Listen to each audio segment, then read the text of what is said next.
Shalom, ketemu kembali dalam acara Fellowship ASKRI, Asosiasi Kristuber Indonesia. Saya Ahsan Tantri dengan setia mendampingin Anda semua dalam acara Fellowship ini. Adapun topik hari ini sangat menarik. Ya, di luar Yesus kamu tidak bisa berbuat apa-apa. Nah, sudah tentu ya akan disampaikan oleh hambanya yang luar biasa, Ibu Uti Watimena, ya, yang sudah tidak asing lagi di tengah-tengah kita. Oke, shalom, Ibu Uti Watimena, apa kabar? Shalom. Shalom Selamat ya. pagi. Gimana Ya, sudah? Kabar baik, Pak. Baik. Sudah sehat total ya? Udah pulih total? Dalam proses ini agak lama ini harus baik ya. Sudah. Oke. Saja sudah ya. Dalam nama Tuhan Yesus, amin. Karena Tuhan kita luar biasa. Oke. Berikut ini waktu dan kesempatan saya serahkan ke Ibu Uti ya untuk memaparkan panjang lebar untuk menu pagi hari ini yang luar biasa. Silakan. Tuhan Yesus memberkati. Ya, selamat pagi, selamat hari Senin ya. Selamat kita memasuki pagi yang baru. Pagi yang diberikan Tuhan kita kepada kita ya, pagi yang sangat-sangat indah, yang sangat mulia ya, yang sangat perlu kita syukuri ya. Jadi setiap anak Tuhan kita masing-masing harus ya mensyukuri setiap hari. Terima kasih teman-teman buat yang sudah hadir di sini ya. Pada pagi hari ini kita kembali lagi akan merenungkan firman Tuhan itu di dalam kehidupan kita dan mengaplikasikannya supaya kita bisa berbuah, bertumbuh dan menghasilkan buah yang banyak. Teman-teman, mari sebelum kita memulai acara kita, marilah kita berdoa minta pimpinan Roh Kudus. Bapa Surgawi, terima kasih, kami mengucap syukur sebab Engkau baik buat kami Tuhan. Kami mengucap syukur sebab Engkau telah membuat kami ada pada hari ini Tuhan, sehingga kami masih bisa menikmati hari yang baru, hari yang Engkau berikan kepada kami. Bapa di sorga, pada pagi hari ini kami ingin merenungkan firman-Mu itu Tuhan. Kami ingin duduk tenang di sini Tuhan, dan hamba mohon berkat-Mu turun, hamba mohon hikmat, marifat sorgawi itu turun dalam kehidupan kami, dalam acara ini Tuhan, supaya acara ini sungguh-sungguh berlangsung dengan baik, dan nama Tuhan dimuliakan, dan Tuhan berkata-kata melalui mulut bibir hamba, supaya semua Tuhan yang berkata-kata di tempat ini sungguh-sungguh berasal daripada Tuhan, dan kami semua terberkati. Tuhan tolonglah Engkau berkati acara ini dari pertama, pertengahan sampai dengan akhirnya. Di dalam nama Tuhan kami Yesus Kristus, Anak Allah yang hidup, kami berdoa dan mengucap syukur. Amin. Ya, Bapak Ibu sekalian, sebelum saya memulai ya kita membaca Alkitab kita pada pagi hari ini, saya ingin memuji Tuhan satu lagu jikalau berkenan ya, karena memuji-muji juga adalah merupakan sebentar saya ambil gitarnya. Merupakan ibadah ya.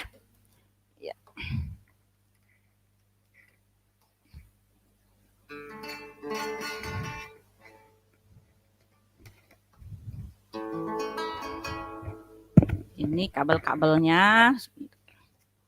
Ya.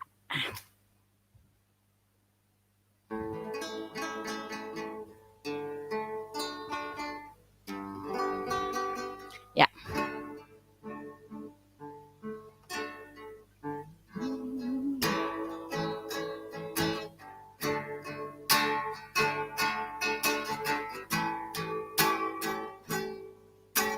Saat ku masuk ke hadirat-Mu, ku tersungkur dan sembah-Mu. Ku persembahkan korban syukurku yang terbaik bagi-Mu.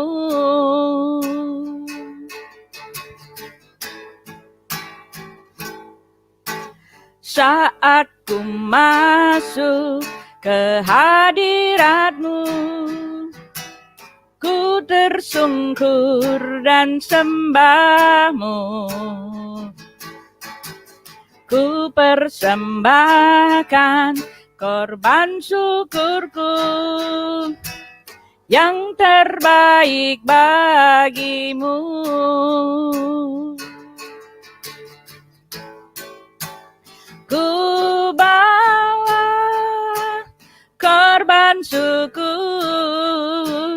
ke tempat kudus-Mu Tuhan.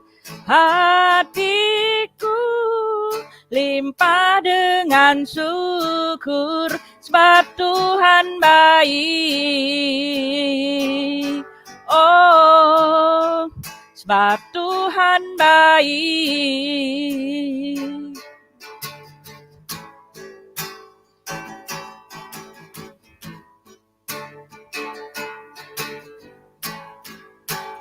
Ku bawa korban syukur ke tempat kudus-Mu Tuhan. Hatiku limpah dengan syukur, sebab Tuhan baik. Oh, sebab Tuhan baik.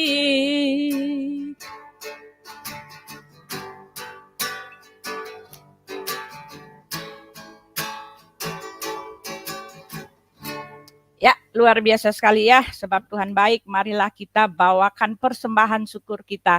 Persembahan syukur kita berupa ibadah kita pada pagi hari ini, karena betapa baiknya Dia dalam kehidupan kita. Bapak Ibu sekalian, kita akan masuk di dalam pemberitaan firman Tuhan yang yang pada pagi hari ini kita akan bicara ya, karena saya apologet ya, memang materi-materi pembawaan pemberitaan firman Tuhan saya itu yang nggak jauh-jauh dari itu aja ya teman-teman ya. Yesus adalah Tuhan, keselamatan, tidak ada jalan di luar Dia ya. Dan ya seperti itulah ya teman-teman, supaya teman-teman ketahui. Bapak Ibu sekalian, kita akan membuka ayat kita ya, yang terambil dari Matius 19 ya. Ayat ini pernah saya bawakan di tempat lain sih ya, karena tadi malam saya pikir Tuhan saya mau bawa yang mana. Lalu hati saya tergerak untuk bawakan di siang ini ya. Walaupun saya pernah bawakan, tetapi itu kan di tempat lain ya teman-teman. Ya, ini di dalam Matius 19.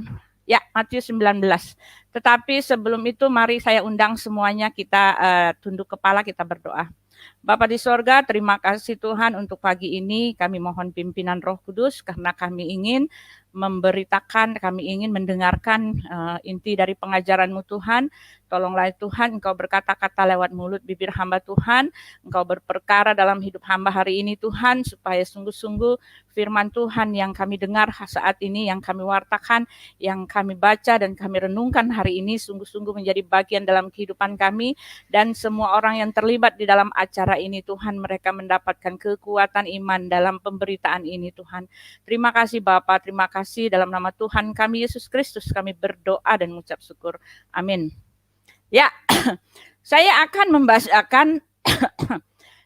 membacakan di dalam Matius 19, teman-teman, terambil dari Matius 19 ayat 16 ya.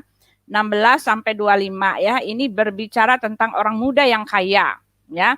Ada orang muda yang kaya, lalu kita akan baca. Saya akan mencoba membacakan ini, jadi ada sekitar, ya saya bacakan ya teman-teman ya. Ada seorang datang kepada Yesus dan berkata, "Guru, perbuatan baik apakah yang harus kuperbuat untuk memperoleh hidup yang kekal?" Jawab Yesus, "Apakah sebabnya engkau bertanya kepadaku tentang apa yang baik?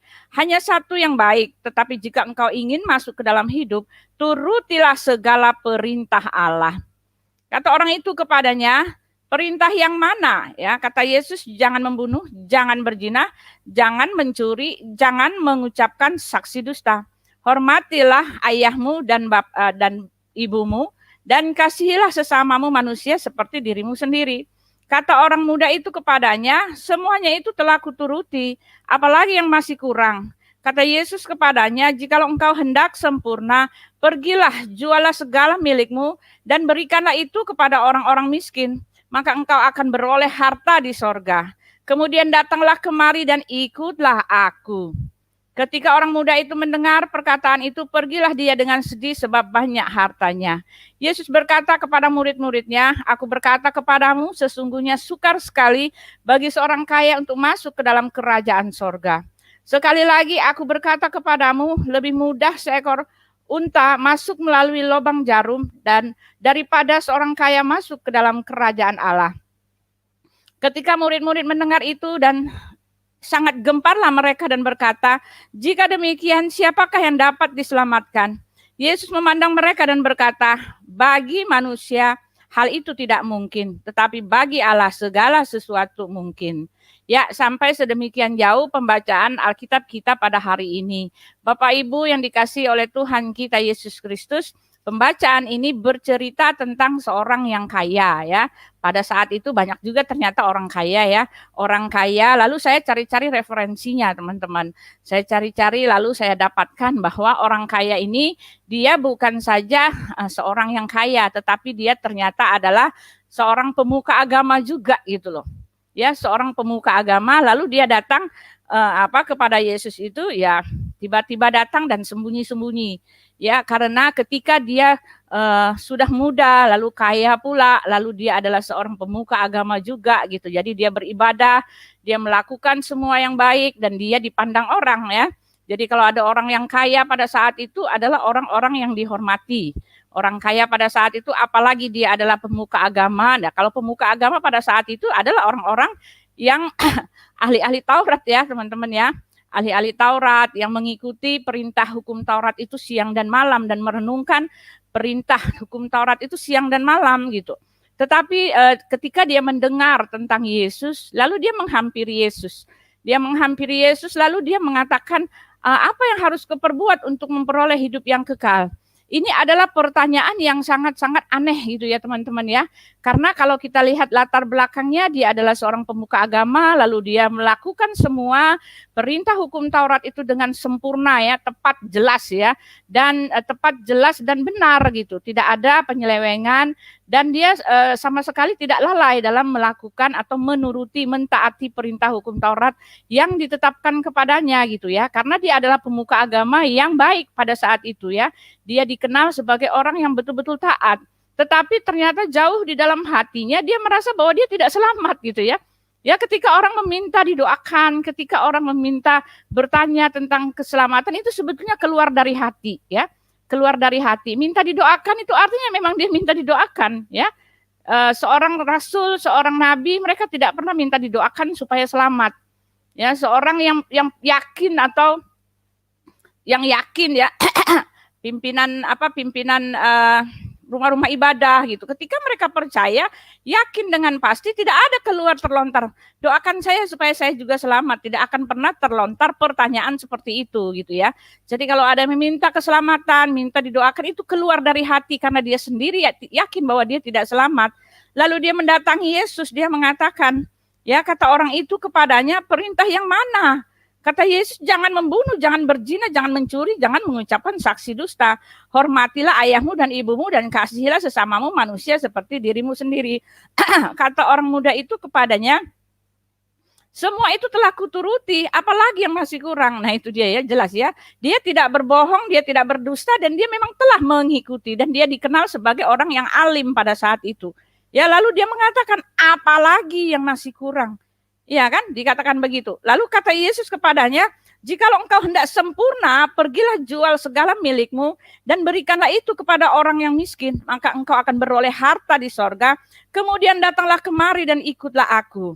Ya teman-teman, ada banyak pertentangan ya, mengenai pernyataan Yesus yang ini gitu ya, pertentangannya. Karena yang banyak yang mengatakan loh, kalau saya kaya saya harus kasih semua harta saya harus menjadi miskin. Orang kaya nggak bakalan masuk surga gitu kan. Ini sebetulnya tidak bicara tentang orang yang kaya dia harus jual semua hartanya lalu hanya berpakaiankan baju yang ada di badan lalu mengikuti Yesus, harus seperti itu ya, permintaan Yesus seperti itu. Tidak seperti itu maksudnya ya teman-teman. Tetapi di sini Yesus mengatakan, jikalau engkau hendak sempurna, pergilah dan jualah segala milikmu dan berikanlah itu kepada orang-orang miskin. Ini semata-mata karena Yesus ingin mencobai iman orang itu gitu loh. Di mana hatinya berada, di mana hartanya berada, di situ juga hatinya berada ya. Alkitab mengatakan seperti itu. Nah, orang ini ternyata di mana hartanya berada, di situ juga hatinya berada. Dia ingin sekali selamat, tetapi ketika dikatakan bahwa kamu harus jual segala hartamu itu ya. Dan Yesus mengatakan apa? Ikutlah aku. Nah, itu dia ya. Ikutlah aku. Jadi maksudnya apa? Dia yang Yesus mau dari dia adalah dia tidak mengidolakan ya, tidak mengutamakan atau memprioritaskan hartanya ya teman-teman ya. Dia tidak hidup dengan hartanya. Ya, walaupun dia banyak uang bukan berarti orang yang banyak uang itu tidak selamat gitu kan. Bukan berarti menjadi miskin itu semua orang yang miskin yang hanya berbajukan baju yang ada di badan itu akan selamat. Enggak semua ya teman-teman. Banyak sekali orang yang menderita, orang yang tidak punya makanan, minuman, tetapi hatinya tidak melekat pada Tuhan ya tetap saja tidak selamat gitu ya teman-teman ya.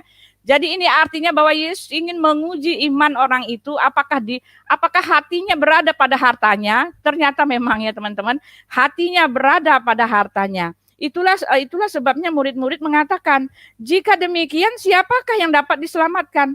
Lalu Yesus memandang mereka dan berkata, bagi kalian itu tidak mungkin ya seorang kaya itu masuk ke dalam kerajaan sorga, karena mereka punya hati di situ. Ya, mereka jor-joran pada harta mereka. Tetapi Yesus mengatakan apa? Bagi manusia tidak ada yang mungkin, tetapi bagi Allah segala sesuatu mungkin. Itu artinya ya orang kaya juga bisa masuk sorga, teman-teman. Asal Tuhan Yesus mengatakan di situ bahwa hatinya tidak melekat pada hartanya, dan hartanya itu bukanlah Tuhannya. Ya, dia memiliki harta yang banyak itu semata-mata untuk memuji Tuhan dan memuliakan Tuhan, dan merasa bahwa harta yang dia miliki itu adalah berkat dari Tuhan. Ya, ketika ada orang merasakan bahwa segala sesuatu yang dia terima itu berasal daripada Tuhan, entahkah itu banyak atau entahkah itu sedikit, dia mensyukurinya, teman-teman. Dan ketika dia mensyukurinya, dia akan gampang memberi ya. Dia akan gampang memberi dan dia akan gampang hatinya tidak terikat di situ karena dia tahu pemberian itu dari Tuhan. Inilah yang dimaksud teman-teman. Dan orang kaya itu ternyata dia nggak mau ya. Dia tidak mau melepaskan hartanya karena hatinya berada pada hartanya. Lalu terakhir kata Tuhan, apa yang membuat orang itu selamat? Di situ Tuhan mengatakan ya, jikalau engkau hendak sempurna, pergilah jualah segala milikmu dan berikanlah itu kepada orang-orang miskin, maka engkau akan beroleh harta di sorga. Kemudian datanglah kemari dan ikutlah aku ya. Inilah inti pengajaran dari Tuhan Yesus ya. Keselamatan itu hanya ada di dalam diri Tuhan Yesus ya. Saya berkali-kali lewat apapun saya ingin mengatakan bahwa tidak ada keselamatan gitu di luar Yesus Kristus. Ingin selamat, Yesus mengatakan ikutlah aku ya. Ikutlah Yesus, terimalah Yesus di dalam hatimu, lalu percayalah bahwa dia itu adalah Tuhan dan juru selamat yang telah menebus kita gitu kan, yang telah menebus kita dan telah mati buat kita, dan kita telah menerima darah tebusannya itu menjadi bagian dalam hidup kita. Kita mengimani dia lalu kita mengikut dia. Ya, Yesus mengatakan ya, karena begitu besar kasih Allah akan dunia ini, sehingga dia mengaruniakan anaknya yang tunggal, supaya barang siapa yang percaya kepadanya tidak binasa, melainkan beroleh hidup yang kekal ya. Percaya ya, ikutlah Yesus itu ketika orang mengikut satu guru ya, ketika orang mempercayakan hidupnya kepada pengajarannya ya, ketika dia mau menuntut ilmu, tentu saja dia percaya. Dia percaya dan mengikut apa kata gurunya, ya, apa kata guru yang mengajarkannya. Dan itu harus ada kepada setiap orang yang ingin dibentuk, kepada setiap orang yang ingin mendapatkan pendidikan. Nah, begitu juga dengan orang kaya ini, teman-teman ya. Orang kaya ini dia tidak mau mengikut Yesus karena hatinya melekat pada hartanya, walaupun dia tahu bahwa dia tidak selamat. Ketika dia telah melakukan segala sesuatu yang baik itu, ya, melakukan yang baik, dia telah melakukan segala perintah hukum Taurat, tetapi dia tahu bahwa dia tidak selamat. Ya, karena kita selamat bukanlah karena kita melakukan segala pekerjaan yang baik, tetapi keselamatan kita hanyalah semata-mata karena kasih karunia. Keselamatan itu semata-mata karena Tuhanlah yang telah menyelamatkan kita. Raja Daud di sini di dalam Mazmur 49 mengatakan, tidak seorang pun dapat membebaskan dirinya atau memberikan tebusan kepada Allah ganti nyawanya. Dia mengatakan seperti itu ya. Karena terlalu mahal harga pembebasan nyawanya dan tidak memadai untuk selama-lamanya. Supaya ia tetap hidup untuk seterusnya dan tidak melihat lubang kubur. Sungguh akan dilihatnya orang-orang yang mempunyai hikmat mati.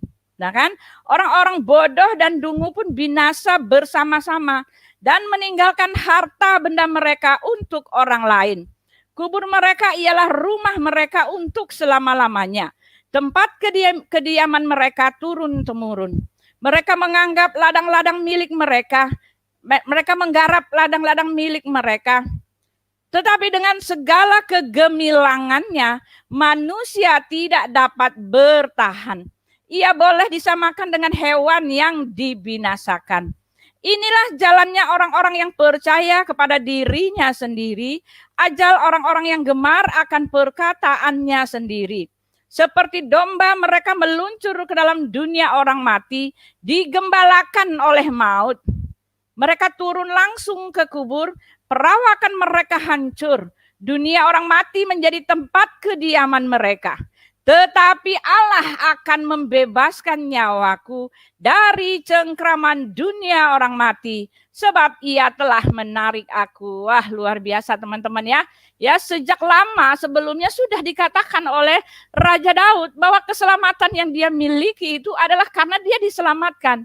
Betapapun dia mengatakan firmanmu Tauratmu kurenungkan siang malam, kan ya, kata Raja Daud ya.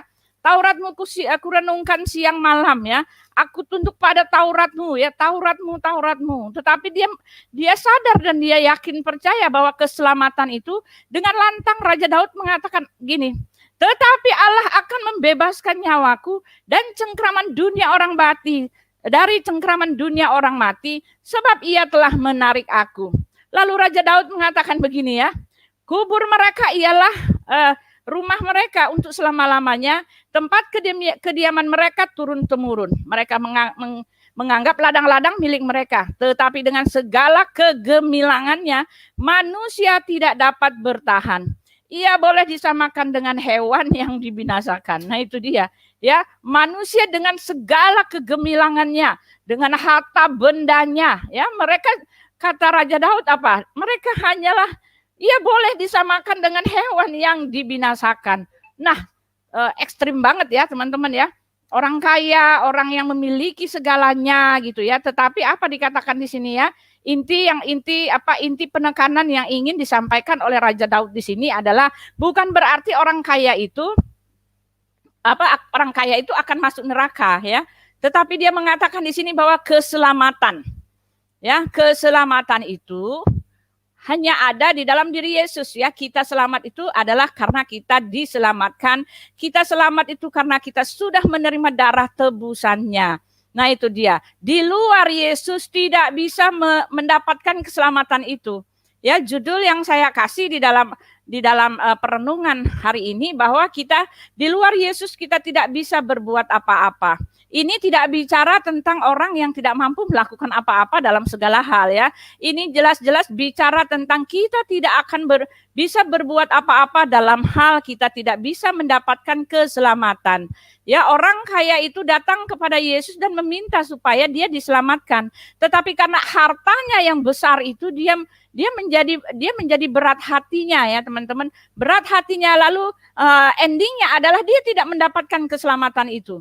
Dia boleh memperoleh harta surga, harta duniawi yang begitu gemilang, yang begitu mewah, yang begitu banyak yang dia miliki. Tetapi keselamatan hidup kekal itu tidak dia miliki. Lalu Raja Daud mengatakan bahwa segala harta di dunia itu bisa saja disamakan dengan hewan yang harus dibinasakan gitu loh.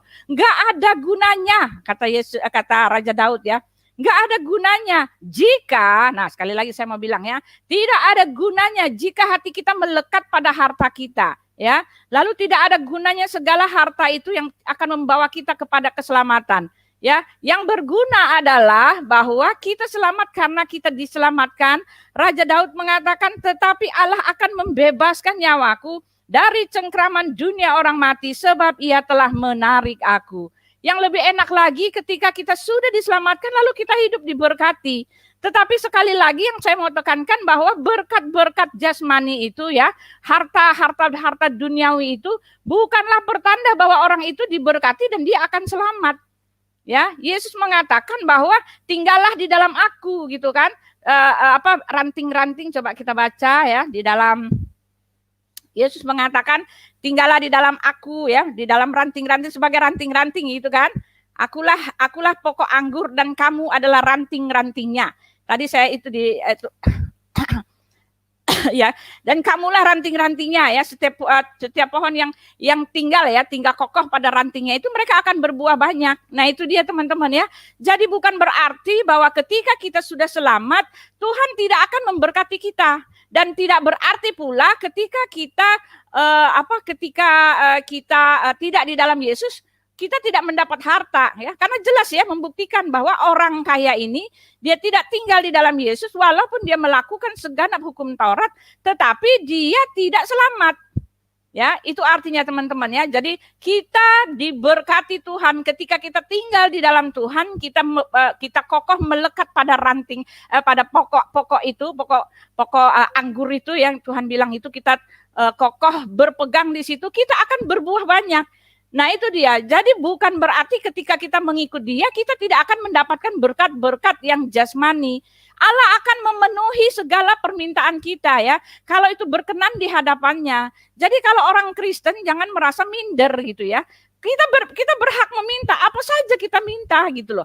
Kita minta bahwa kita minta disehatkan, ya kita akan sehat. Kita minta Tuhan tolonglah Tuhan, ini pekerjaan saya ini Engkau berkati Tuhan ya, proyek yang besar ini Engkau berkati. Dan kalau kita minta dan bawa itu di dalam Tuhan, ya kita akan mendapatkan berkat itu.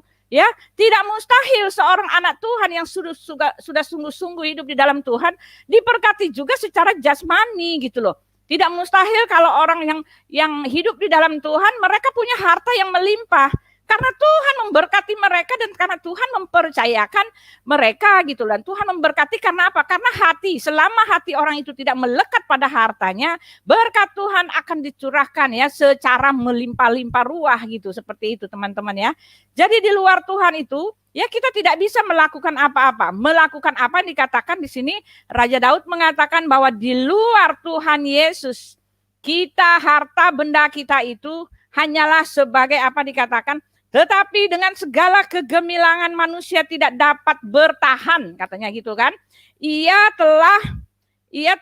boleh disamakan dengan dengan hewan yang dibinasakan. Nah, itulah dia. Itulah keberadaan hartamu ya. Ketika hatimu tidak melekat kepada Tuhan, hartamu itu dan dirimu itu akan dianggap seperti hewan yang bisa dibinasakan ya. Di dalam Yohanes 15 ayat 4, tinggallah di dalam aku dan aku di dalam kamu, sama seperti ranting yang tidak dapat berbuah dari dirinya sendiri kalau ia tidak tinggal pada pokok anggur, demikian juga kamu tidak berbuah jikalau kamu tidak tinggal di dalam aku. Akulah pokok anggur dan kamulah ranting-rantingnya. Barang siapa tinggal di dalam aku dan aku di dalam dia, ia berbuah banyak. Sebab di luar aku, kamu tidak bisa berbuat apa-apa. Nah itu teman-teman ya. Jadi keselamatan ini konteksnya artinya berbuah banyak itu ya, bukan berbuah banyak menjadi kaya ya teman-teman, enggak selalu ya. Tetapi ini bicara tentang di luar Tuhan kita tidak akan bisa berbuat apa-apa. Maksudnya adalah di luar Tuhan kita tidak akan mendapatkan keselamatan. Karena Raja Daud dengan jelas mengatakan bahwa Tuhan akan mengangkat aku dan menyelamatkan aku. Dia mengatakan, tetapi Allah akan membebaskan nyawaku dari cengkraman dunia orang mati, sebab ia akan menarik aku. Inilah yang dimaksudkan. Kita tidak bisa berbuah banyak, kita tidak bisa melakukan apa-apa. Apapun yang kita lakukan untuk mencari keselamatan itu, apapun yang kita usahakan supaya kita selamat masuk surga, Yesus jelas-jelas telah mengatakan kepada kita, di luar dia tidak ada yang selamat gitu loh. Di luar dia itu segala doa-doa tidak berkenan di hadapan Tuhan gitu loh. Ya, di dalam saya ada satu ayat itu yang ayat yang sudah krusial atau ayat yang memang sudah merupakan ayat jargon kita ya, bahwa di dalam Kisah Para Rasul 4 ya teman-teman ya. Ini adalah perkataan dari Rasul sendiri ya, yang bergaul akrab dengan Tuhan dan dia mengatakan ya, dan keselamatan tidak ada di dalam siapapun juga selain di dalam dia. Sebab di bawah kolong langit ini tidak ada nama lain yang diberikan kepada manusia yang olehnya kita diselamatkan ya. Ya, tidak ada nama lain ya, nama sana, nama sini yang mengaku sebagai utusan, yang mengaku sebagai nabi, yang mengaku sebagai rasul. Tetapi hanya di dalam Yesus, yang di dalam namanya kita memperoleh keselamatan. Kenapa begitu ya? Kita sudah tahu ya sebelumnya teman-teman ya. Dia adalah anak Allah itu ya. Dia sendirilah yang menebus kita. Di dalam Yesaya 63 ya, dalam kesesakan mereka ya. Dalam kesesakan mereka, dia sendirilah ya, di dalam coba saya baca ya. Dia sendirilah yang menyelamatkan mereka, dia sendirilah yang menebus mereka dalam kasih-Nya. Sudah dikasih tahu dan bahwa Yesus sudah membuktikannya bahwa tidak ada keselamatan di luar Dia dan di luar Dia kita tidak bisa berbuat apa-apa. Di luar Yesus jika kita tidak mengikuti Yesus tidak ada keselamatan. Ya, bukan berarti ya saya mau menekankan ya, banyak sekali paradigma orang-orang di luar yang mengatakan kalau orang kaya itu artinya hidup mereka diberkati walaupun mereka tidak di dalam Tuhan gitu kan. Kita melihat banyak pengusaha di luar sana, mereka tidak kenal Tuhan tetapi mereka kaya gitu ya. Sama seperti orang muda yang kaya ini. Tetapi sekali lagi kita ingat, keselamatan satu-satunya hanya di dalam Tuhan. Tidak ada yang bisa kita lakukan kecuali kita datang kepada Tuhan, kecuali hidup kita serahkan kepada Dia, kecuali kita memprioritaskan Tuhan Yesus itu di dalam hidup kita, maka kita akan diberkati. Nah itu dia ya.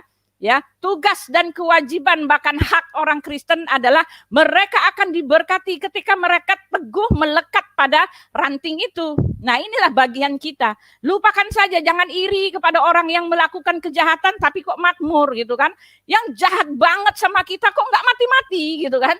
Yang menghina apa, pokoknya menjolimi kita tetapi kok kayaknya makmur banget gitu loh. Umurnya panjang, duitnya banyak gitu kan. Lalu dia bebas gitu menghina seperti itulah. Ya kita bingung gitu. Kenapa bisa begitu Tuhan ya? Anak saya sendiri mengatakan kok bisa begitu ya? Dia nggak percaya Tuhan tetapi kok hidupnya makmur. Tetapi kok dia makin jahat aja gitu loh. Kok tetapi dia makin panjang umurnya. Ya teman-teman ya, tetapi jelas di ayat ini mengatakan orang kaya yang hatinya tidak melekat kepada Tuhan, orang yang tidak mengikuti Yesus, tidak ada keselamatan buat mereka. Ya, harta benda surgawi itu Raja Daud jelas mengatakan ya bahwa orang-orang yang seperti itu yang hatinya melekat pada hartanya, yang hidup hanya untuk hartanya, mereka boleh disamakan dengan hewan yang dibinasakan. Itu ya teman-teman ya. Jadi pesan saya adalah tinggallah di dalam Yesus. Sekali lagi kita baca di sini ya. Akulah pokok anggur dan kamulah ranting-rantingnya. Barang siapa tinggal di dalam aku dan aku di dalam dia, ia berbuah banyak. Sebab di luar aku kamu tidak dapat berbuat apa-apa.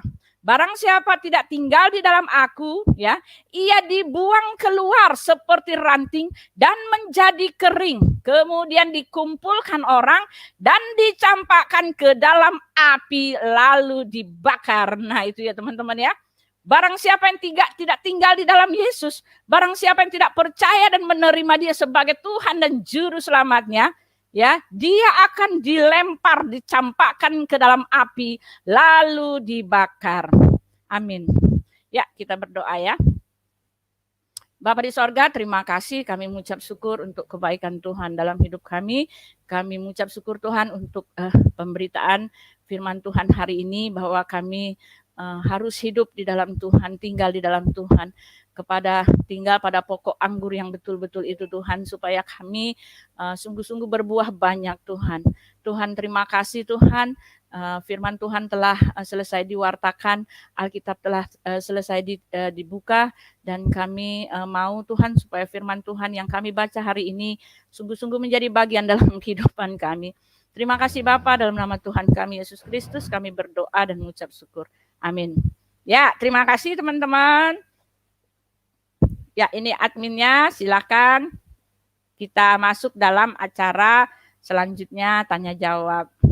Silakan. Wah, adminnya nggak ada ya teman-teman. Siapa? Saya bukan hostnya, jadi saya nggak tahu. Oh ya, silakan. Halo. Ya, silakan.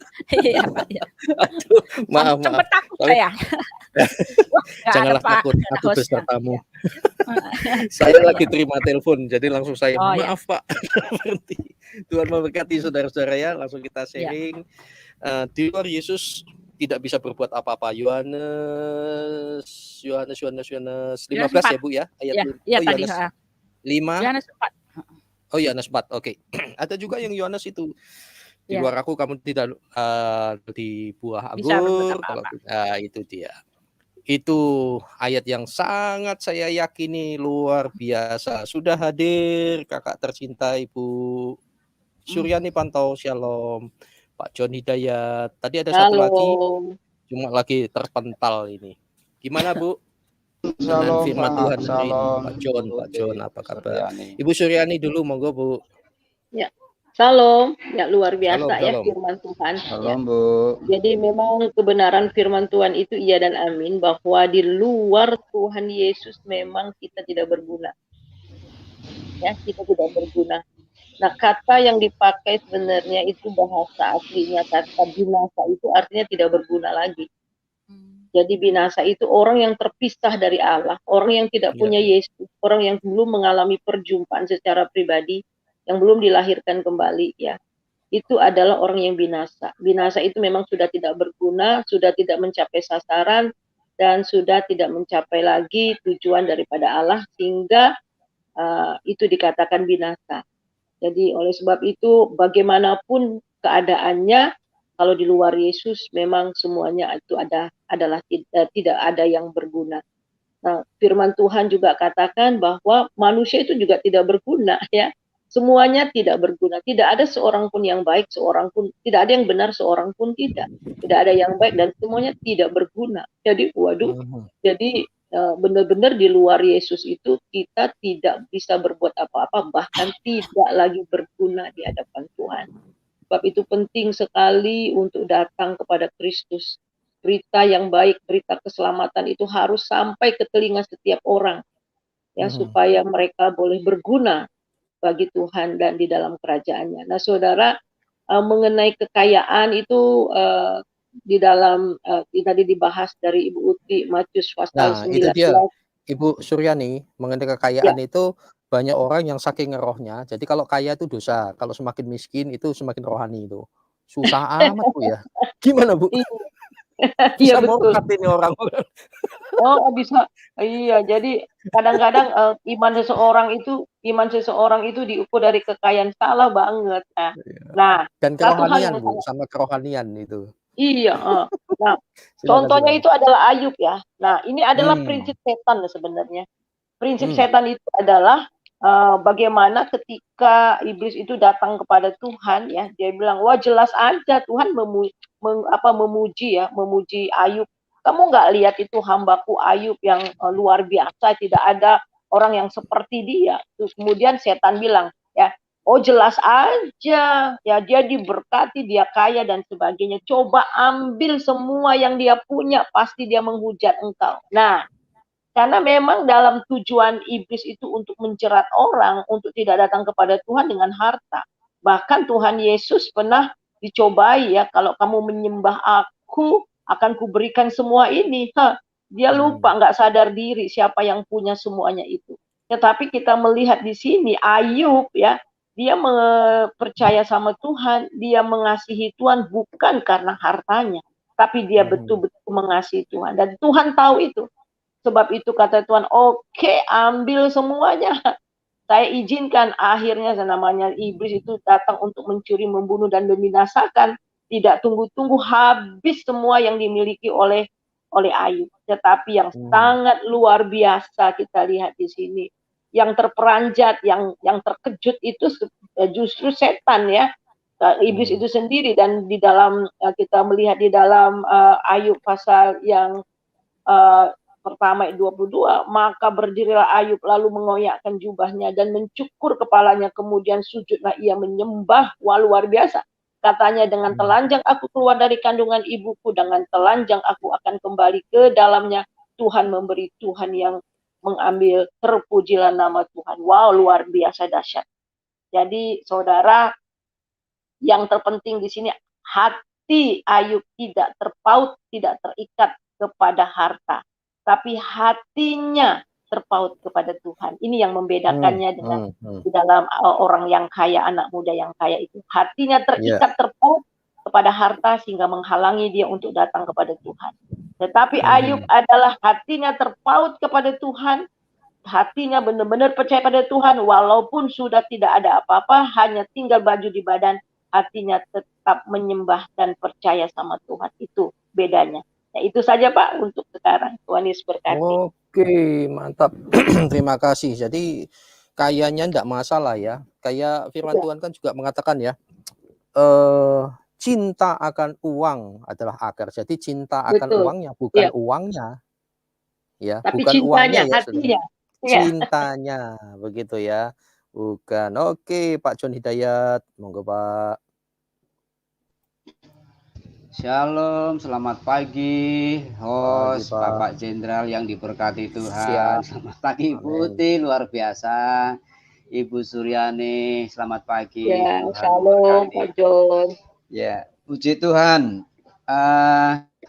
Kalau saja, andai saja, ya orang kaya itu tidak ada di dunia ini, maka semua program, baik itu di pelayanan, kegiatan rohani pasti nggak jalan maksimal. Kalau tidak ada orang kaya di negeri ini, maka program pemerintah juga tidak berjalan dengan maksimal.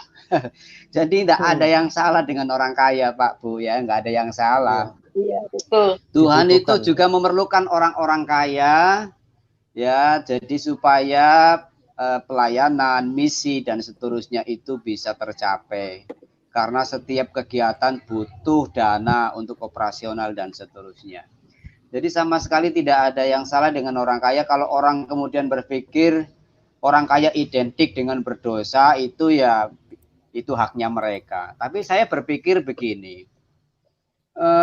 Contoh ada orang-orang kaya di dalam Alkitab tadi sudah disebutkan salah satunya oleh Ibu Suryani, Ayub misalnya.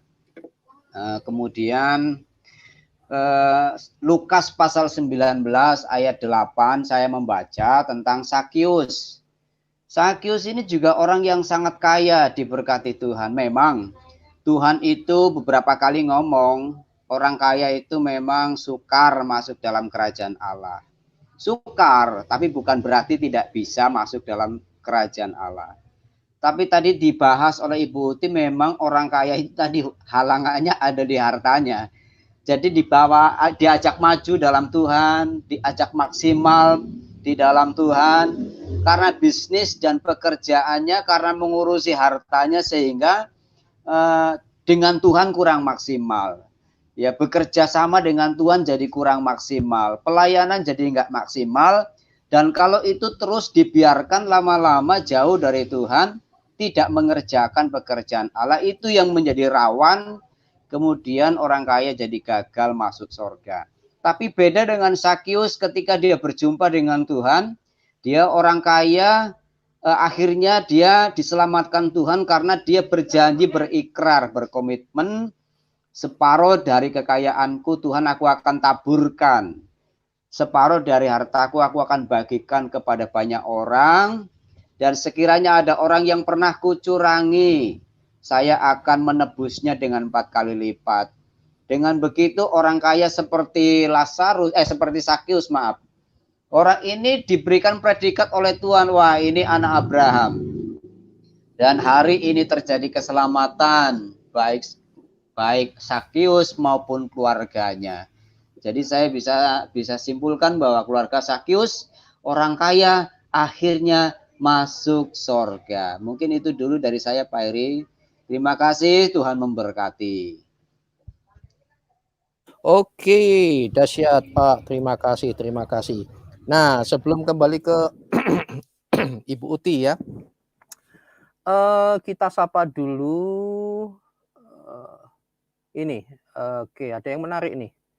Manakah beliau?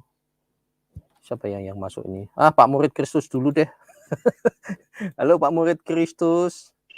Shalom, kenalan dulu. Halo, shalom. Nama saya ini Murid Kristus. Murid Kristus ya Pak ya. Kenalan ya Pak ya sama saya. Salam kenal Pak Murid Kristus. Salam kenal. Tinggal di mana Pak? Iya. Di situ Pak. Di bawah genteng Pak. Oke, nomor sandal jepitnya nomor berapa nanti WA saja Pak. Saya sapa dulu yang lain. Halo ulama muda, shalom. Ulama muda nih sahabat lama ini. Shalom dan selamat pagi semua teman-teman. Apa kabar hari ini? Dahsyat, Baik. luar biasa. Alhamdulillah, baik. Amin, baik. puji Tuhan. Ini saya sapa dulu ya. Oke, saya sapa dulu. Ini si buta huruf dari Gua hantu. Ya. Yang disebut berkat dari Tuhan, yang sebenarnya bukanlah harta, tapi iman dan perbuatan menuju keselamatan dari Yesus. Harta adalah penunjang untuk membantu orang lain dalam kesusahan dan saling berbagi. Benul, bukan hanya betul. Baik, Pak Murid Kristus, silahkan. Ya, shalom. Jadi kalau hanya untuk soal harta, orang nggak usah butuh Tuhan.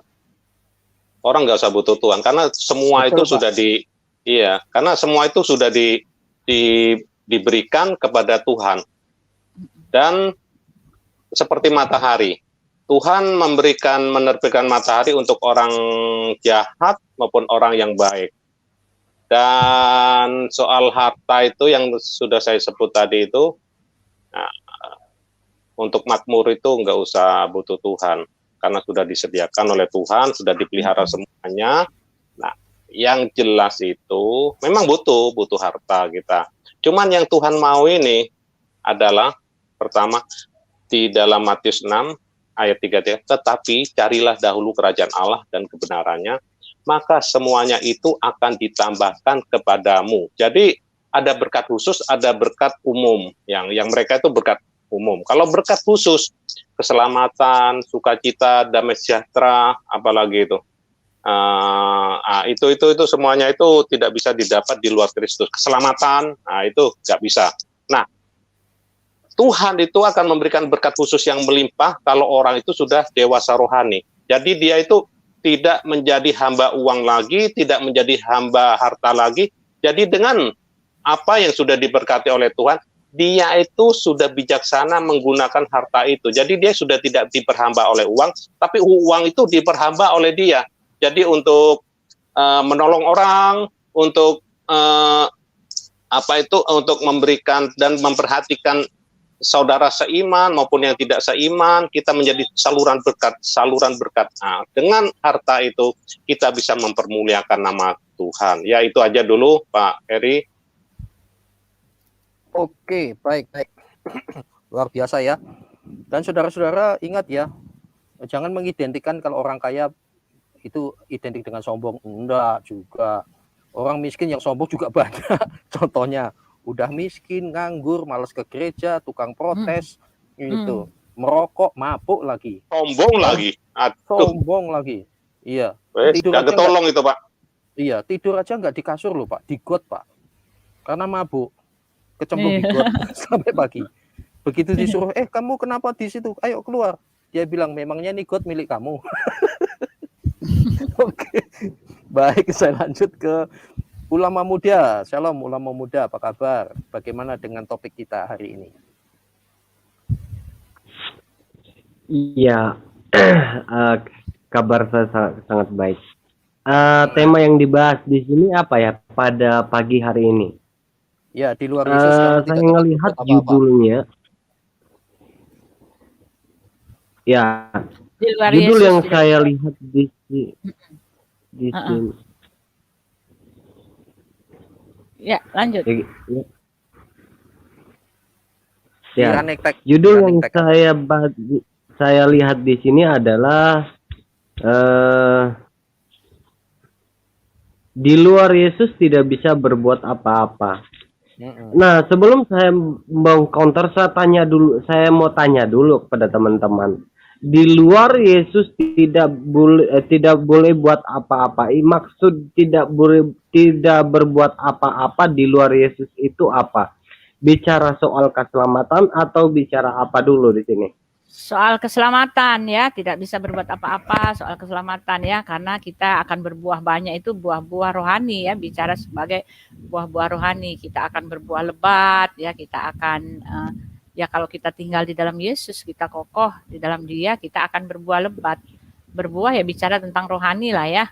Karena di dalam pembacaan kita tadi sudah kita baca bahwa ada orang muda yang kaya tetapi dia tidak mengikuti Yesus tapi dia tetap kaya. Jadi ini jelas tidak bicara tentang berkat-berkat jasmani ya, tidak bisa berbuat apa-apa itu artinya tidak bisa selamat, tidak bisa menumbuhkan hasil dari pelayanan kita ya.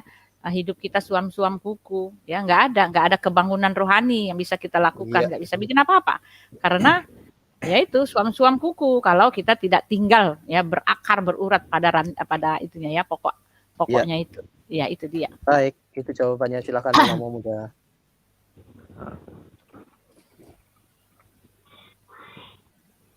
Halo. Lama. Halo. Halo. Mama Muda. Ada di sana? Ya, saya di sini, tapi saya nanti aja, saya masih nyimak dulu sebentar. Oke, thank you. Baik. Terima kasih. Langsung ke Cynthia Gumilang. Apa kabar? Ibu Cynthia Baik, Shalom. Baik. Shalom. Sangat bagus sekali firman-Nya today. Emang benar, kita kalau mengikuti Yesus mesti benar-benar karena dia sudah wafat di kayu salib untuk kita. Dan benar kita nggak ada keselamatan kalau kita tidak mengikuti dia dan tidak mentaati commandments commandments bahasa Indonesia, perintah Allah.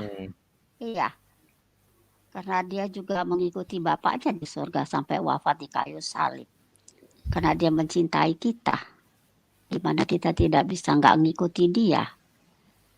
So kita mesti benar-benar ngikut kayak di Yohanes 12 ayat 26 bilang, if anyone serves me, let him follow me, and wherever I am, there my servant will be.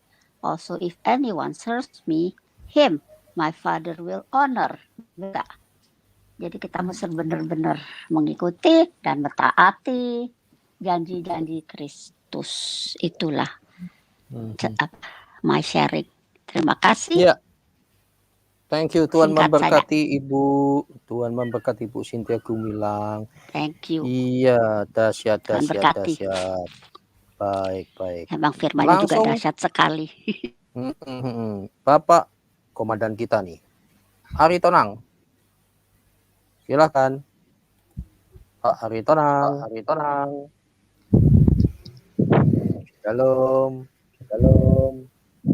Oke. Lanjut dulu ya. Gimana Ibu? Kok ada double nih?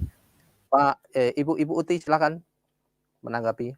Iya, nggak ada sih yang bisa tanggapi ya. Memang seperti itu ya. Di luar Yesus kita tidak bisa melakukan apa-apa karena ya tidak akan ada pertumbuhan, tidak ada akan keselamatan, tidak ada akan apa-apa kalau di luar Yesus. Karena Yesus mengatakan jelas-jelas orang kaya itu kalau bagaimana apa yang harus kulakukan kalau aku kepengen selamat. Yesus jelas mengatakan ya ikutlah aku. Nah kalau di luar Yesus nggak mau ngikut Yesus ya nggak selamat, itu aja. Iya Gitu sih. betul. Jadi setuju. Saya merespon murid Kristus tadi benar ya.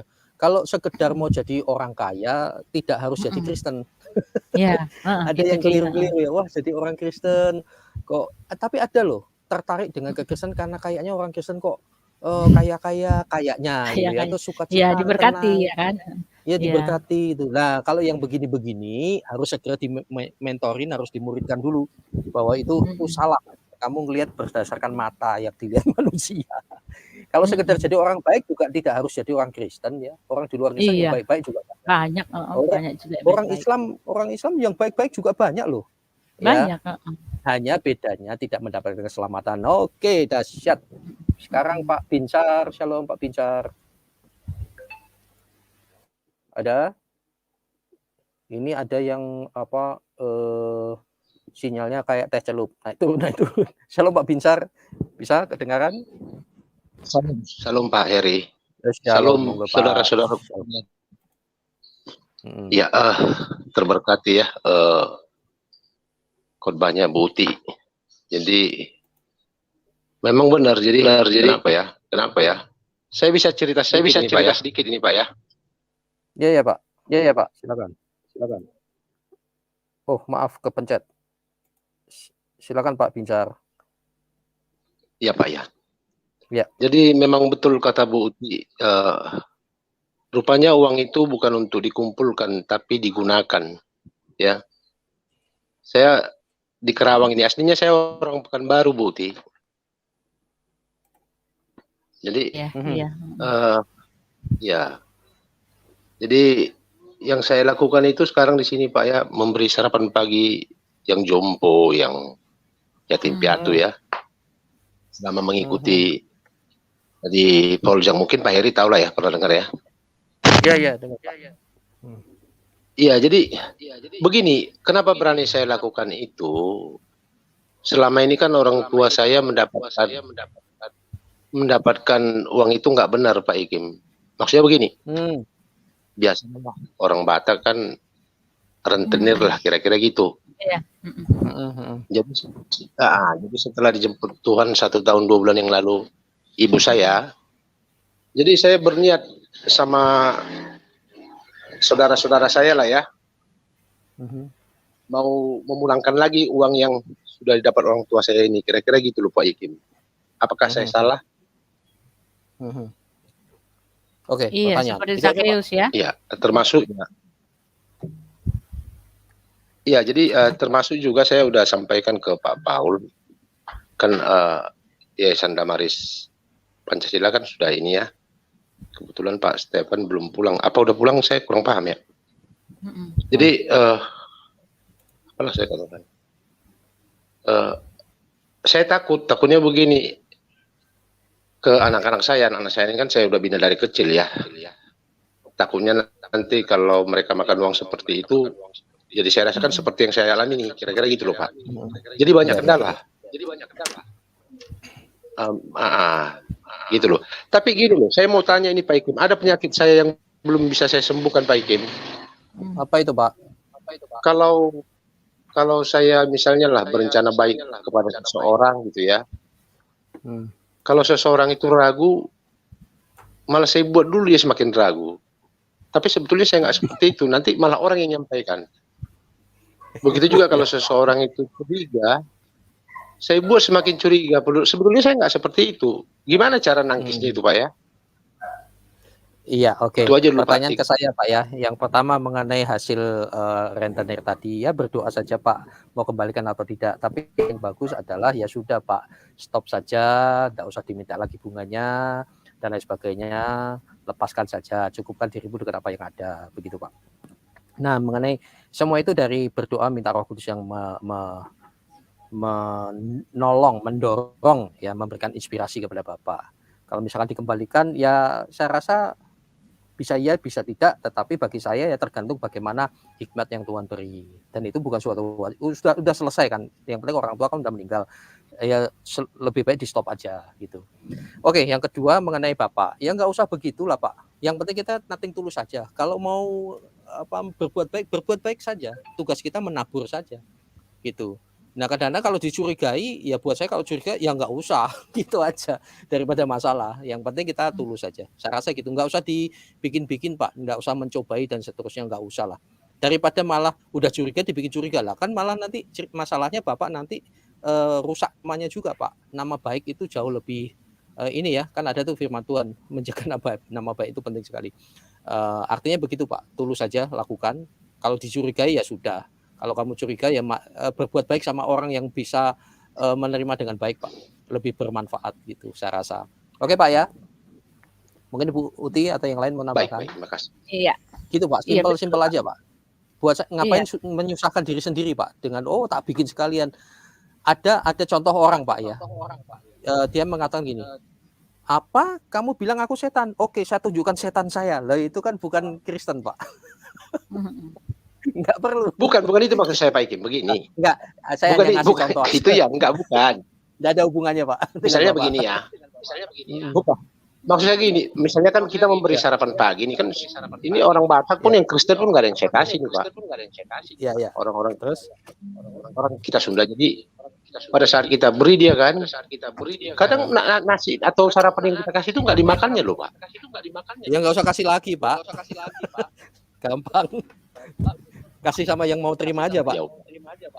Ya nanti kan dia orang-orang gitu ya sudah maklum aja lah Pak. Setelah itu yang penting kita tulus, setelah itu ya sudah. Jangan beri mutiara kepada babi dan anjing kan.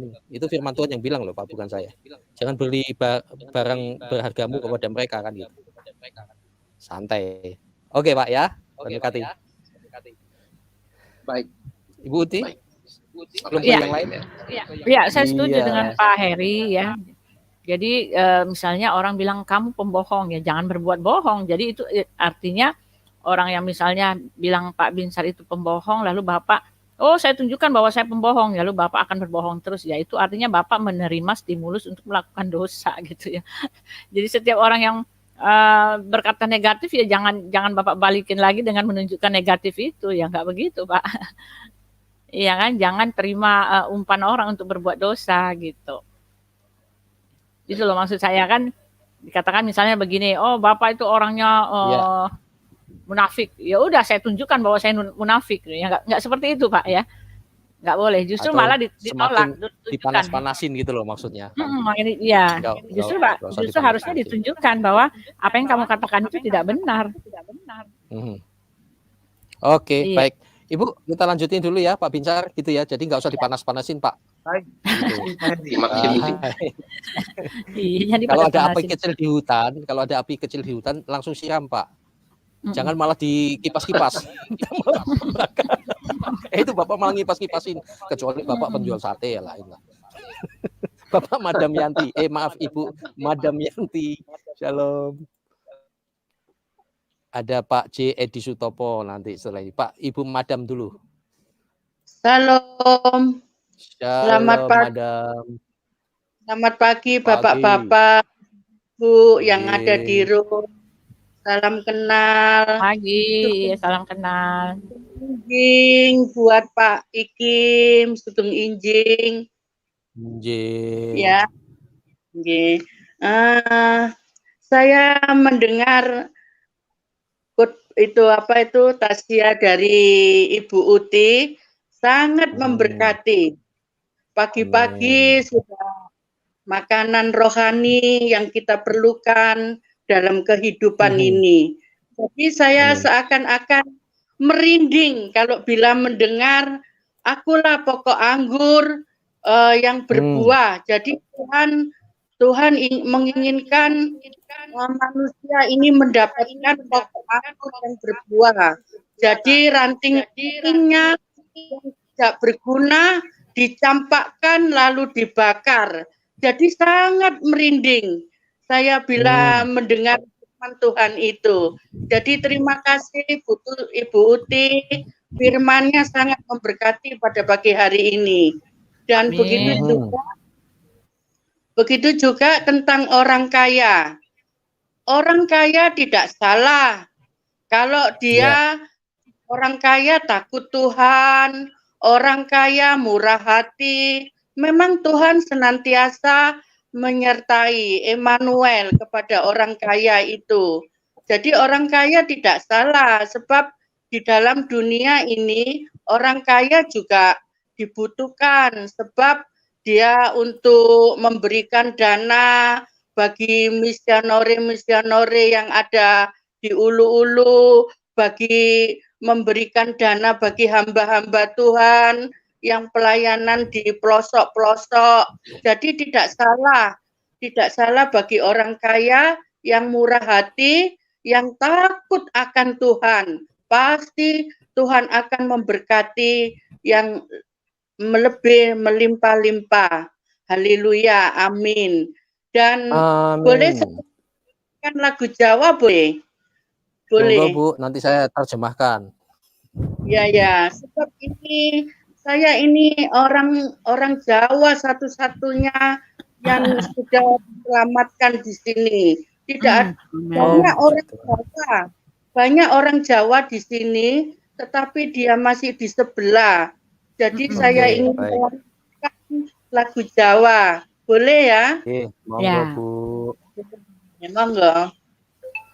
Monggo prakonco memuji Gusti Yesus.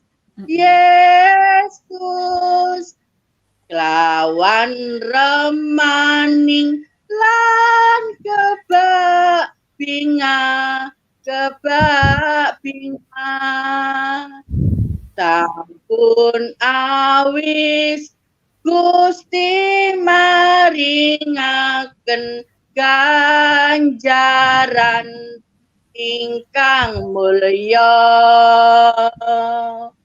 wonten swarga ayem tentrem gersang langgeng selamanya puji Gusti glory haleluya.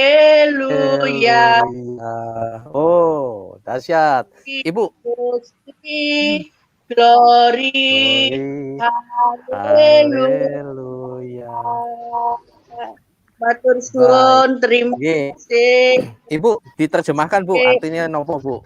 Soalnya kan boten sedoyo Jawi ini, tidak semuanya Jawa kan? Oh, nggih. Begini ya, kita bawa kawan-kawan kita yang di sebelah sana, orang Jawa, orang segala bangsa, sebab Tuhan ini menyelamatkan bukan satu suku saja, tetapi semua bangsa. Jadikanlah muridku. Jadi saya ini yang khususnya juga bagi orang Jawa yang dia tidak belum mengenal keselamatan, jadi saya bawa, mari kawan-kawan, ini mari kawan-kawan memuji Gusti Yesus, sebab Gusti Yesus, memuji Tuhan Yesus, sebab Tuhan Yesus ini sudah memberikan hidup yang kekal. Jadi marilah kita memuji, sebab Tuhan Yesus sudah menyediakan tempat yang indah di sana, di surga. Kehidupan yang kekal kita yang perlu. Selepas kematian kita mau kemana? Apa yang kita cari di dalam dunia ini? Mari kawan-kawan, terima keselamatan itu. Tuhan Yesus sudah menyediakan tempat di sana. Mari, kehidupan yang langgeng, kehidupan yang kekal. Mari terima keselamatan. Amen. Mari, tunggu lagi. Hidup ini sangat singkat. Sebab manusia ini bagaikan uap. Sebentar ada, sebentar lenyap. Bila kita menemukan keselamatan, cepat terimalah. Jangan keraskan hatimu, jangan bebal. Buka hatimu. Terimalah Tuhan Yesus, terimalah keselamatan itu yang kekal, terimalah dari Tuhan Yesus. Itu maknanya. Maknanya lagu. Puji Tuhan. Ibu matur sembah nuwun. Gusti memberkahi. Salam dari Sarawak ini. Salam dari Sarawak. Wah, luar biasa. Saya jadi ingat lagu kesukaan saya dulu ya. Monggo samin derek Gusti. Monggo samin derek Gusti. Gusti Yesus juru wilujeng monggo samin derek Gusti. Itu artinya artinya jangan lupa pakai masker, cuci tangan, jaga jarak. Iya. Artinya itu ngawur itu. Berkati Bapak-bapak. Ya, artinya itu mari sama-sama ikut Yesus. Tuhan Yesus juru selamat. Mari sama-sama ikut Yesus. Simpel sekali ya, luar biasa. Bapak Edi Sutopo, monggo Pak Edi. Ya, selamat pagi, shalom untuk semuanya. Pagi Pak. Halo. Ya, jadi temanya di luar aku kamu tidak bisa buat apa-apa ya. Betul Pak. Iya, ya memang seperti itu gitu. Sekarang ini tidak ada orang yang bisa mengandalkan dirinya. Tidak bisa. Jadi orang kaya, orang pintar, orang cerdas, pada saat dia mengandalkan kehidupannya sendiri, maka dia tidak akan tahan. Korban COVID itu bukan tidak memandang siapapun. Saya punya teman akrab sekali, dia sebagai majelis gereja, kaya raya, pintar, masih ganteng, masih muda sekali, di bawah saya jauh sekali. Pada saat Tuhan mau, ya udah pulang. Lantas orang bertanya, Pak, Bapak ini kan udah tua. Semua orang mengkhawatirkan dengan adanya COVID ini, disinyalir yang bahaya itu orang tua yang punya penyakit bawaan. Sedangkan Bapak ini sudah sepuh, sudah tua, dan punya penyakit bawaan. Kenapa bisa lepas dari itu? Kan gitu. Dan saya bilang bukan lepas sih. Saya kena 3 kali COVID itu 3 kali. Bulan Maret tahun lalu, terus bulan Juni, bulan Juli berturut-turut kena. Tapi sampai hari ini masih hidup. Artinya gini, memang ayat itu hidup. Terima kasih Bu Uti. Jadi ayat itu hidup. Firman Tuhan katakan itu di Yohanes pasal 15 ayat 4 dan ayat 5 itu hidup. Tinggallah di dalamku dan aku tinggal di dalam kamu. Gitu. Yesus tinggal di dalam kita, kita rasakan. Betul. Tapi yang jadi masalah, sudahkah kita tinggal di dalam Tuhan? Itu diragukan loh. Karena pada saat kita tinggal di dalam Tuhan itu kan kita menjadi bagian tubuh Kristus. Berarti sementara gereja itu banyak yang tidak mengalami itu, tangannya kemper, tangannya stroke. Banyak gereja stroke, kakinya bisa jalan, tapi tangannya nggak bisa sebelah, kemper gitu. Nah, sementara Tuhan mau kita sebagai tubuh Kristus yang tersusun sedemikian rupa dan rapi ya, tangan tempatnya di tempatnya, bukan tangan tempatnya di punggung, bukan. Kaki pada tempatnya. Mestinya gereja mulai bergerak bersama. Kalau gereja bergerak bersama, saya yakin, hakul yakin, seyakin-yakinnya Indonesia ini secepatnya, Indonesia yang mayoritas katanya ini secepatnya, kalau gereja bersatu, lantas tubuh Kristus bekerja semua, bukan hanya bikin program. Nah ini sangat bagus sekali. Nah, kuncinya apa? Kuncinya kita tinggal di dalam Tuhan. Flash jadi bagian tubuh Kristus itu tersusun sedemikian rupa. Bukan terpecah-pecah. Bukan saling ngeles gitu. Wah, itu tugas penginjil, itu bukan jalan. Saya selalu dibilang gini, oh Pak D itu karena orang lapangan, orang misi, bicaranya gitu terus. Nah, iyalah, memang semua memang nggak di lapangan. Pelayanan gereja itu 93% di luar gereja, bukan di dalam kotak kecil itu. Jadi saya kira itu tubuh kita harus berfungsi sebagai tubuh Kristus yang bergerak. Ya, ada 2 gereja itu, gereja secara organisasi dan secara organisme.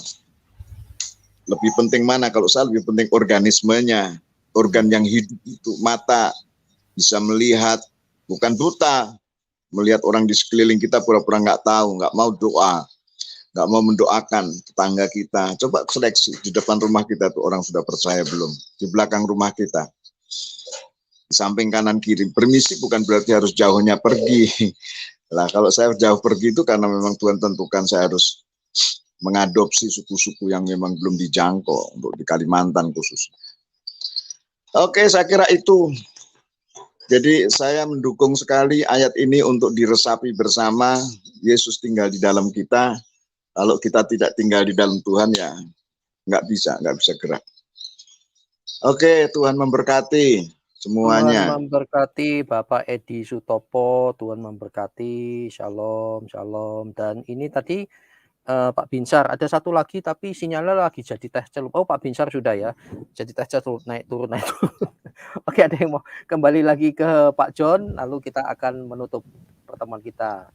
Pak John, Bu Cynthia, murid Kristus, Bu Suryani, lalu konklusi. Silakan Pak John.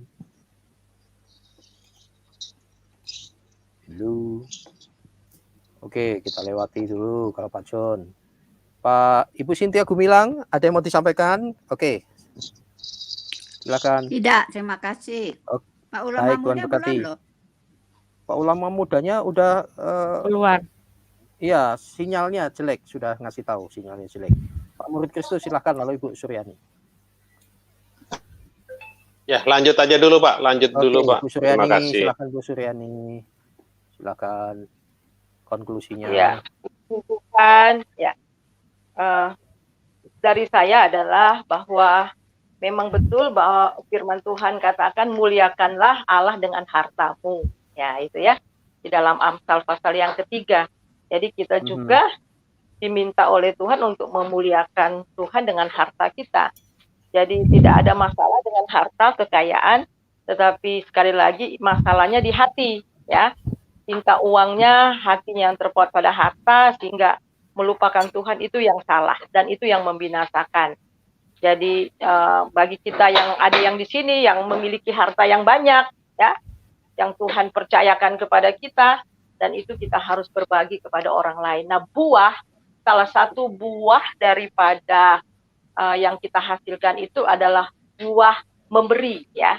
Saya bagi ada 5 buah yang dihasilkan. Yang pertama itu what you give. Ya, what you give, ya. Bagaimana buah itu adalah kita memberi. Salah satu pertumbuhan iman, bukti bahwa kita bertumbuh dalam iman juga, kita adalah bertumbuh dalam memberi. Ya, kita bertumbuh dalam memberi. Dan kemudian kita what you do, apa yang kita perbuat, ya. Apa yang kita perbuat, apa yang kita sudah lakukan, ya. Dan kemudian what you say. Nah, bertumbuh dalam perkataan sehingga ada perkataan-perkataan berkat yang keluar. Setiap kali orang mendengar perkataan kita, mereka yang sedang lemah dikuatkan, mereka yang sedih dihiburkan. Jadi perkataan yang betul-betul membawa berkat dan mendukung orang lain.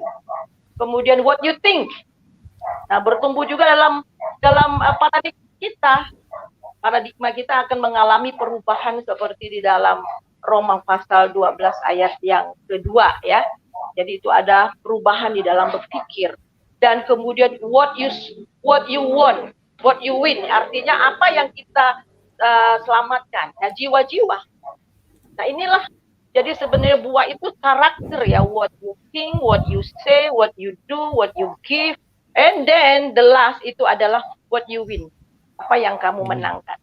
Dan akhirnya pasti jiwa-jiwa itu pasti diselamatkan, ya, lewat kehidupan kita. Dan saya pernah waktu saya masih di Kalimantan itu, saya mengajar di sekolah Alkitab. Jadi saya bawa mobil dari Ngabang ke Sanggau. Jadi waktu saya lihat dari jauh, itu ada truk nyerempet motornya jatuh, tapi truknya langsung lari. Waduh, jadi saya pas sampai di sana, tapi anaknya sudah terkapar, mamanya ya ini dilecet-lecet. Ibu, tolong anak saya, tolong. Jadi saya berhenti mobil dan kemudian saya telepon ke sekolah Alkitab. Saya bilang ini ada kecelakaan, jadi saya mungkin terlambat ngajar. Jadi pas kebetulan dari Ngabang itu ada ambulan dan saya kenal. Saya bilang, Pak, mau kemana? Mau ke Perindu. Ini tolong angkat orang ini yang sakit. Motornya biarin aja, nanti saya urus. Saya bilang gitu, ya. Nggak lama kemudian itu mahasiswa saya konvoy dengan sekaligus polisi. Saya yang kecelakaan. Jadi akhirnya saya tolong, ya, itu naik, dan mobilnya juga motor yang ketabrak ini juga diangkat. Setelah saya ngajar, saya pergi ke rumah sakit itu, saya kunjungin. Kemudian mereka tahu sendiri, ya, mereka orang Melayu Sampas, emang itu nggak mungkin lah percaya Yesus. Ya. Saya bilang, boleh saya berdoa kepada junjungan Isa Al-Masih? Oh boleh Bu, kepada Tuhan Yesus. Jadi saya berdoa dengan saya bilang Yesus Juru Selamat, dan ya penginjilan lewat doa. Nah kemudian saya pulang. Nah sepupu dari anak yang patah kakinya ini, Bu boleh saya ikut Ibu, saya turun di Kubing, ya gitu. Oh boleh, ya, saya turun di satu tempat. Oh boleh. Nah waktu di jalan baru 15 menit. Bu katanya, syarat-syarat jadi orang Kristen itu apa ya? Maksudnya, iya saya pengen jadi orang Kristen. Saya lihat Ibu tuh dari tadi tolong adik saya itu kayaknya tulus banget. Saya pengen punya hati seperti Ibu. Padahal saya nggak buat-buat, ya. Dan itu nature yang memang kasih Tuhan. Dan akhirnya saya injili, ibu muda ini percaya Yesus, terima Yesus sebagai Tuhan Juru Selamat, saudara. Dan kemudian akhirnya saya muridkan beberapa bulan. Nah, kita melihat di sini bahwa itu buah. Jadi buah itulah karakter Kristus yang benar-benar nampak. Jadi dari buah yang kita hasilkan, yang nampak, Kristus semakin nampak, sehingga orang itu dibawa kepada Kristus. Seperti di dalam Yesaya 60, mereka akan datang kepada terang-Mu. Nah itu. Jadi orang yang akan datang kepada terang, karena mereka lihat terang, melihat Yesus yang hidup dalam hidup kita. Nah itulah buah yang dihasilkan oleh orang-orang percaya. Ya itu saja, Tuhan Yesus memberkati Pak. Dan semuanya. Kalau Ibu Uti, baik sebagai konklusi. Cukup kayaknya Pak. Oke, cukup ya. Baik, ya. Saya ini saya sekedar mau jelasin saja, sebetulnya saya sih bosan ya. Tapi nggak apa-apa. Sebagai konklusi saya untuk supaya jadi berkat, supaya nggak bingungi gitu orang Jawa bilang. Contoh ini ya, Alfian Tuljana, pengikut Kristus. Sayang Yesus tidak kenal pengikut Kristus, mikir. Ya yang nggak kenal tuh kamu, ya gundulmu itu yang nggak kenal gitu ya. Kalau kami nggak perlu mikir lagi, karena kami punya hubungan pribadi. Anak saya nggak perlu mikir lagi untuk mengenal saya. Kalau kamu yang perlu mikir, jangan mikir, buka hati, berdoa, diem, tutup mulut. Pasti Tuhan akan menjamah kamu. Lah kamu mikir-mikir dengan cara matematis ya bingung. Ada lagi nih, satu lagi nih. Ini rajin nih, Alfiah Tuljanah ini. Tuljaitul Jaiji kuntul darse banyak doke bajul kari siji, itu lagunya. Siapa plus domba mana mikir lah, balik lagi 1 + 1 + 1 sama dengan 1, yakin, salam sadar. Ngapain kamu pakai salamnya MKC? Ini sangat klasik sekali. Sekarang tul jainah doke bajul jaiji, ingat ya, 1 + 1 + 1. Iya, karena kamu mikirnya tuh mikir cetek itu loh. Di sana diajarin untuk tidak pinter. Sorry ya, maaf ya. Itu. Jadi padahal ini bukan hitungan matematis. Simpel saja deh. Untuk menjadi berkat yang lain yang masih ragu-ragu, perhatikan ini. 1 + 1 sama dengan 1 itu begini loh. Lihat. Ini saya, roh saya, jiwa saya. 1 + 1 sama dengan 1. Ngerti nggak? Saya yakin kamu nggak ngerti, karena kamu diajar untuk jadi bodoh, gitu loh. Roh saya, jiwa saya 1, tapi saya ini 1, karena roh saya bukan saya, dan seterusnya. Ngerti nggak? Berdoa, nggak usah debat, karena tidak ada gunanya. Karena ngajarin orang-orang kayak kamu tuh, kayak ngajarin onta bersiul. Tapi saya tetap harus ajarin onta ini bersiul, karena yang lain bukan onta, yang akan ngerti maksudnya 1 + 1 sama dengan 1.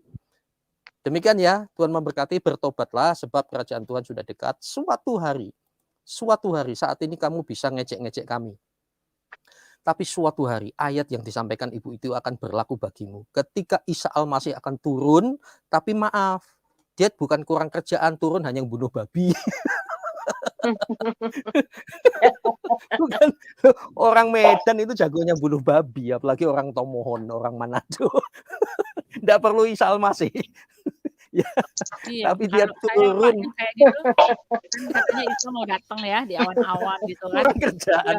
Loh, saya aja bunuh babi bisa kok. Ngapain kok Tuhan? Dia dengan ininya Pak. Dia datang dengan tentaranya, malaikat-malaikatnya, serdadunya ya.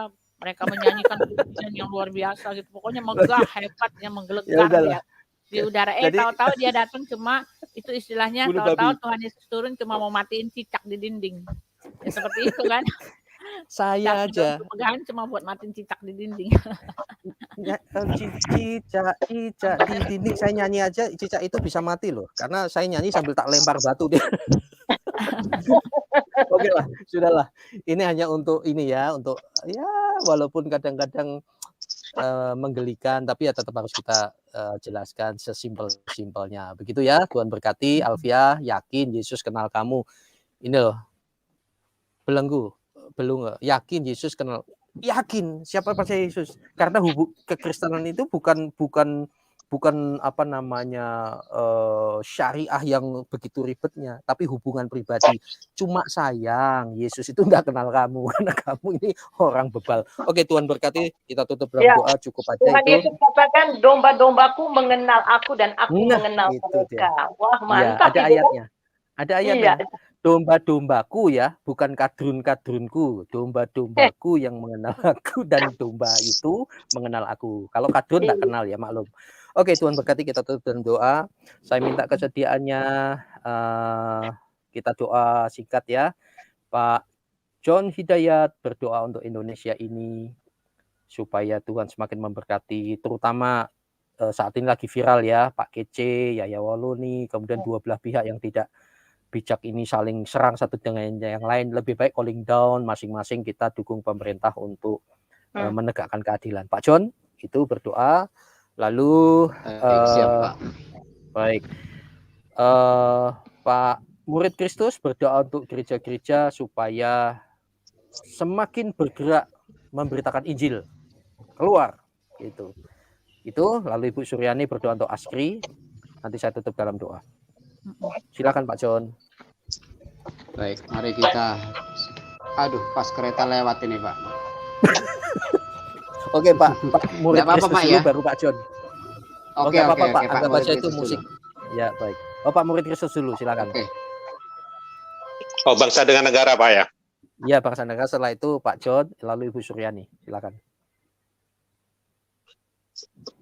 Bapa, di dalam nama Tuhan Kristus bersyukur kami menjadi anak-anak-Mu Tuhan, bersyukur juga kami bagian dari bangsa Indonesia Tuhan Yesus, satu anugerah Bapa. Terima kasih Tuhan, terima kasih dalam hidup ini kami mendapatkan anugerah keselamatan Tuhan Yesus, di mana anugerah keselamatan ini tidak ada di tempat lain Tuhan selain Tuhan Yesus Kristus. Terima kasih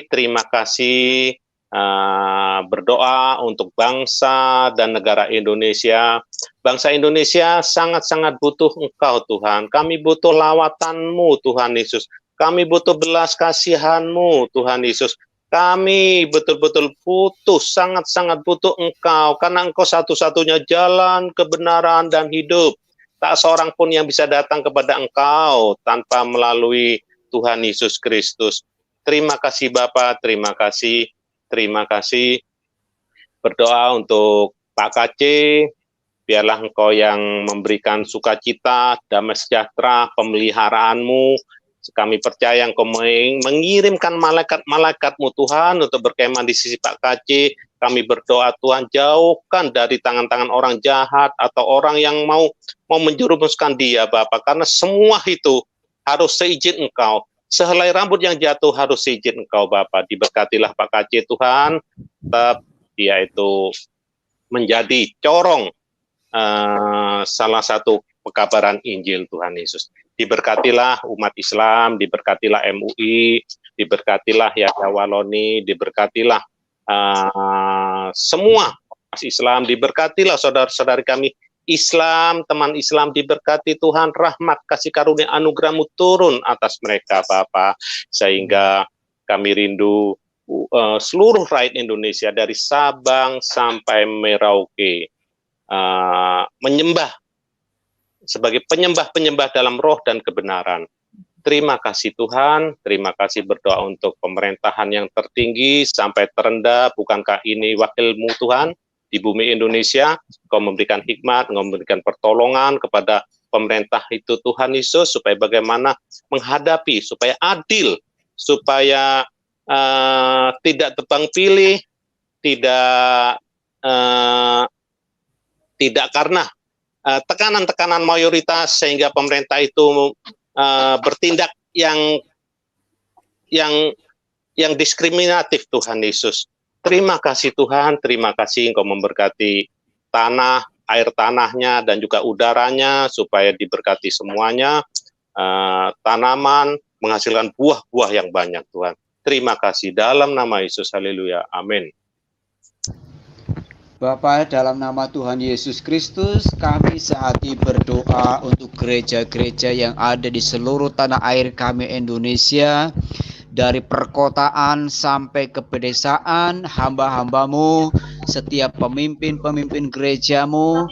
Oh Tuhan, biarlah kami tetap memiliki kesatuan hati, kami memiliki roh yang sama, punya tujuan yang sama bagi kerajaan-Mu. Kami bekerja sama menjadi dampak bagi negara ini, dampak yang positif, dampak yang membawa berkah, membawa kedamaian, membawa situasi bangsa kami kondusif ya Tuhan. Biarlah semua orang mengalami berkat-Mu melalui gereja-gereja-Mu.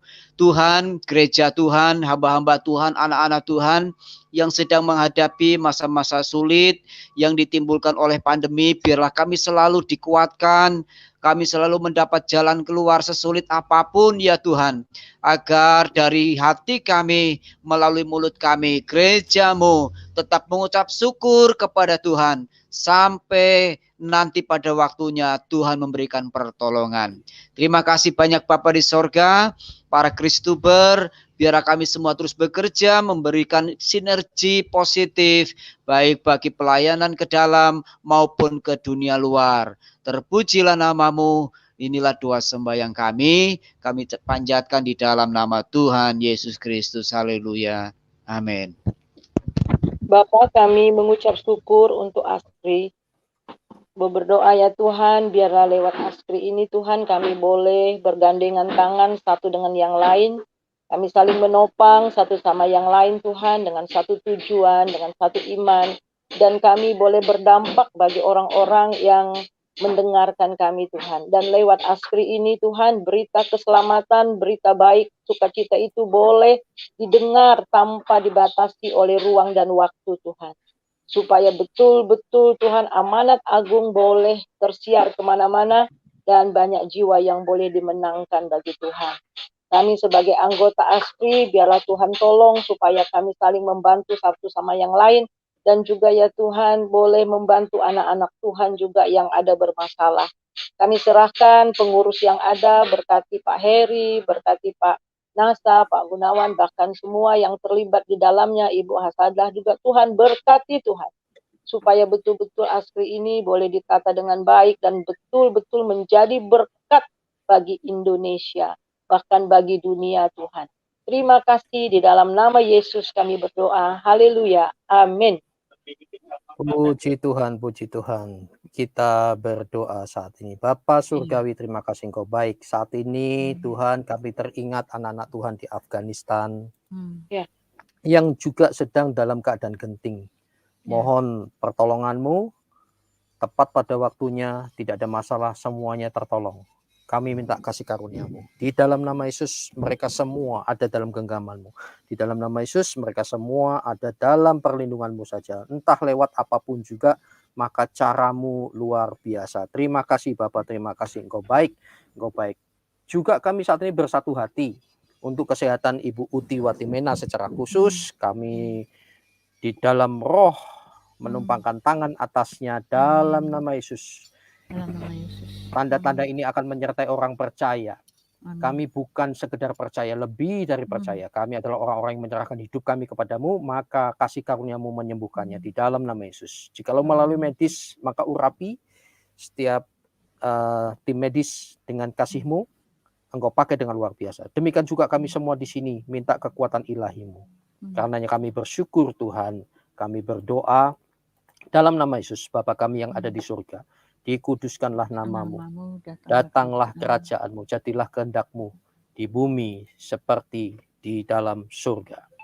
Berikanlah kami pada hari ini makanan kami yang secukupnya, dan janganlah bawa kami ke dalam pencobaan, tetapi lepaskanlah kami daripada yang jahat, karena Engkaulah yang mempunyai kerajaan, kuasa, dan kemuliaan sampai selama-lamanya. Di dalam nama Bapa, Putra, dan Roh Kudus, di dalam nama Tuhan Yesus Kristus. Haleluya. Amin. Amin. Amin.